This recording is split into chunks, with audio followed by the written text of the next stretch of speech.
ഡോക്ടറെ ഈ മെഡിസിൻ എടുക്കാവോ? നമ്മൾ പ്രഗ്നൻസിയിൽ ഏറ്റവും കോമൺലി കേൾക്കുന്ന ഒരു ക്വസ്റ്റനാണ്. That's a very valid question. കാരണം കുറച്ച് മെഡിസിൻസ് സേഫാണ്, കുറച്ച് മെഡിസിൻസ് റിസ്ക്കിയാണ്. നിങ്ങൾ പ്രഗ്നൻസിയിൽ ഏത് സ്റ്റേജിലാണ് എന്നനുസരിച്ചാണ് നമ്മൾ ആ ഡെസിഷൻ മേക്കിംഗ് ചെയ്യുന്നത്. ഫോർ എക്സാമ്പിൾ, നമുക്ക് പ്രഗ്നൻസിയിൽ തരുന്ന ഫോളിക് ആസിഡ്, കാൽഷ്യം, അയൺ അതൊക്കെ ഡെഫിനറ്റ്ലി എടുക്കേണ്ടതാണ്. ആൻഡ് ചില മെഡിസിൻസ് എടുക്കാതിരുന്നാലാണ് പ്രശ്നം. ഫോർ എക്സാമ്പിൾ, ഇപ്പോൾ എന്തെങ്കിലും ഇൻഫെക്ഷൻസ് ഉണ്ട്, അത് ട്രീറ്റ് ചെയ്യുന്നില്ല, അല്ലെങ്കിൽ നിങ്ങളുടെ ബ്ലഡ് പ്രഷർ കൂടുന്നു, അത് കറക്റ്റ് ചെയ്യുന്നില്ല, അതൊക്കെ കോസസ് മോർ ഹാം. പക്ഷേ ജനറലി പനിക്കായിട്ട് തരുന്ന പാരസെറ്റമോൾ, അല്ലെങ്കിൽ ചില കഫ് സിറപ്സ്, അല്ലെങ്കിൽ ജലദോഷത്തിനുള്ള മെഡിസിൻസ്, അതൊക്കെ മോസ്റ്റ്ലി സേഫാണ്. പക്ഷേ ചില ആൻറ്റിബയോട്ടിക്സ്, ഫോർ എക്സാമ്പിൾ, അത് ബേബിയുടെ ബോൺസിൻ്റെയും ടീത്തിൻ്റെയൊക്കെ ഇതിനെയൊക്കെ എഫക്റ്റ് ചെയ്യാം. സോ സ്ട്രിക്റ്റ് നോനോ ആണ് പ്രഗ്നൻസിയിൽ. അല്ലെങ്കിൽ ചില പെയിൻ കില്ലേഴ്സ്, അത് നമ്മുടെ എസ്പെഷ്യലി ലേറ്റർ ഇൻ പ്രഗ്നൻസി ബേബിയുടെ ഹാർട്ടിനെയൊക്കെ എഫക്റ്റ് ചെയ്തേക്കാം.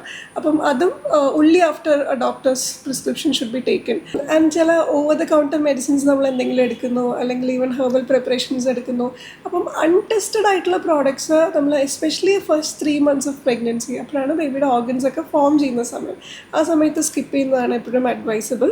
സോ നിങ്ങൾ എന്തെങ്കിലും മെഡിസിൻസ് എടുക്കുന്നുണ്ടെങ്കിൽ, ഫോർ എക്സാമ്പിൾ നിങ്ങൾ ഫിറ്റ്സിന്, സീഷേഴ്സിന് മെഡിസിൻസ് എടുക്കുന്ന ഒരാളാണ്, അല്ലെങ്കിൽ ഇപ്പം ആക്നെയ്ക്ക്, പിമ്പിൾസിനായിട്ട് എന്തെങ്കിലും മെഡിസിൻസ് എടുക്കുന്ന ഒരാളാണ്, അപ്പോൾ ഈ മെഡിസിൻസ് ഒക്കെ ഒന്ന് വെൻ യു പ്ലാനിങ് പ്രഗ്നൻസി, അല്ലെങ്കിൽ പ്രഗ്നൻ്റ് ആണെന്ന് അറിഞ്ഞ ഉടനെ തന്നെ ഒരു ഡോക്ടറെ കണ്ട് റിവ്യൂ ചെയ്യിപ്പിക്കണം. ബിക്കോസ് ഇതൊക്കെ ചിലപ്പം ബർത്ത് ഡിഫക്ട്സിൽ റിസൾട്ട് ചെയ്തേക്കാം. ഓക്കെ, സോ സെൽഫ് മെഡിക്കേറ്റ് ചെയ്യരുത്. ഇഫ് അറ്റ് ഓൾ എന്തെങ്കിലും ഇൻഫെക്ഷൻസ് ഉണ്ടെങ്കിൽ ഗെറ്റ് എൻ ഒപ്പീനിയൻ ഫസ്റ്റ്.